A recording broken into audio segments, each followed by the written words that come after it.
नमस्कार, आप देख रहे हैं संवाद 365। मैं हूं आपके साथ दिग्विजय सिंह चौहान।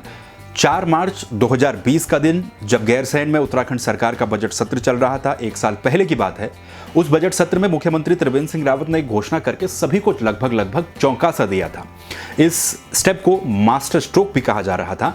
वो स्टेप था गैरसैंण को ग्रीष्मकालीन राजधानी घोषित करने का। उसके ठीक एक साल बाद यानी कि 4 मार्च 2021 को उत्तराखंड सरकार ने गैरसैंण में ही उसी भराड़ीसैंण के विधानसभा भवन में अपना 5वां बजट पेश किया। इस बजट में कई सारी बातें हैं, कई सारे प्रावधान हैं, कई सारे सेक्टर्स पर ध्यान देने की कोशिश की गई। कई अन्य बातें भी इस बजट में शामिल थी।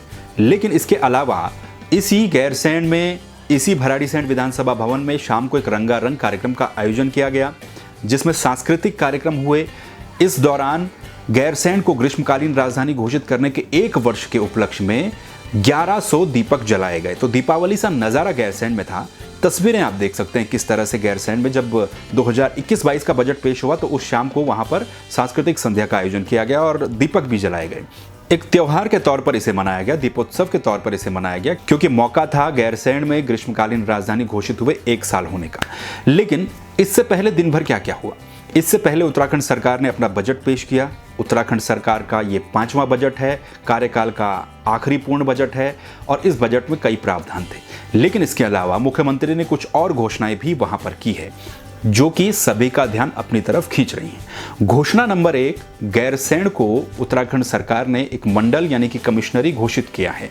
यानी कि उत्तराखंड में जो 2 मंडल थे, गढ़वाल मंडल और कुमाऊं मंडल, तो तीसरा मंडल होगा गैरसैंण। गैरसैंण मंडल में 4 जिले शामिल किए गए हैं। कौन कौन से वो जिले हैं? रुद्रप्रयाग, चमोली, बागेश्वर और अल्मोड़ा। इन 4 जिलों से मिलकर के गैरसैंण कमिश्नरी बनेगी और गैरसैंण कमिश्नरी का मुख्यालय ऑब्वियसली गैरसैंण में ही होगा। ये कहा गया। गैरसैंण मंडल के लिए एक मंडल कमिश्नर की नियुक्ति की जाएगी, जैसे आमतौर पर गढ़वाल और कुमाऊं आपके दोनों मंडलों के लिए होती है। एक डीआईजी नियुक्त किया जाएगा जो दोनों मंडलों के लिए होता है, तो यहाँ पर भी होगा। ये तमाम बातें गैरसैंण कमिश्नरी में होंगी। अब इस गैरसैंण कमिश्नरी को घोषित करने के बाद चाहे विपक्ष हो या फिर सत्ता पक्ष हो या फिर अन्य दल हो या फिर आम लोग हों, हर कोई इस पर चर्चा कर रहा है। चर्चा में यह भी कहा जा रहा है कि क्या गैरसैंण को पहले जिला घोषित नहीं करना चाहिए था, जिला बनाने के बाद उसको कमिश्नरी घोषित किया जाता। इस तरह की बहस चल रही है। कुछ लोग ये भी कहें, कुछ लोगों का ये भी कहना है कि गैरसैंण को अपने मंडल तो घोषित कर दिया है, लेकिन क्या वो जैसा गढ़वाल मंडल है, गढ़वाल मंडल का मुख्यालय पौड़ी में है कमिश्नरी का, लेकिन आमतौर पर मैक्सिमम चीज़ें देहरादून से ही संचालित होती हैं। तो इस तरह की जो बहस है वो भी अब इस पर शुरू हो गई हैं। इसके अलावा भी मुख्यमंत्री ने कुछ घोषणाएं गैरसैंण के लिए की हैं। गैरसैंण कमिश्नरी के अलावा जो गैरसैंण भराड़ीसैंण जो राजधानी क्षेत्र है, वहाँ पर ग्रीष्मकालीन राजधानी क्षेत्र है, उसका विकास किस तरह से किया जाए, इस पर भी सरकार ने फोकस किया है। काफ़ी पहले से इस पर चर्चाएं लगातार होती रहती हैं। इस बार सरकार ने ये कहा है कि इसका सुनियोजित विकास होगा। सुनियोजित तरीके से, एक मास्टर प्लान तरीके से जो ग्रीष्मकालीन राजधानी क्षेत्र भराड़ीसैंण गैरसैंण है उसको डेवलप किया जाएगा। उसके डेवलप के लिए जो टाउन प्लानर है, टाउन प्लानर के लिए टेंडर इसी महीने या फिर बहुत जल्दी ही वो टेंडर खोले जाएंगे।